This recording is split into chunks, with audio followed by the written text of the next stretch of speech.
өтініш дегеннен шығады, мына өтініш қабылданғаннан кейін азамат қанша уақытта банкрот болып есептеледі? 15 күн мен 6 ай аралығында жауабы шығады. Не откажуы мүмкін, либо удовлетворить етеді дейді орысша айтқанша. Неге арақашықтық айырмашылығы ұзақ? 15 күннен немесе 6 ай деген.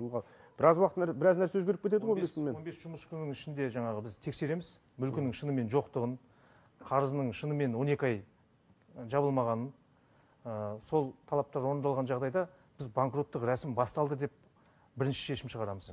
Одан кейін 6 ай бақылау жұмысын жүргіземіз. Жалған банкроттық нысандары тексеріледі. Әдейі банкроттық дейді.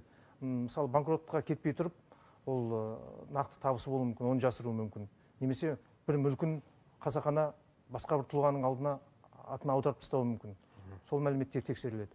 Ал әдейі банкроттыққа барған сондай фактілер анықталған жағдайда тиісті әкімшілік жауапкершіліктер қарастырылған. Жалған банкроттық мәселелерін біз анықтаған жағдайда 200 айлық есептік көрсеткіш айыппұл қарастырылған.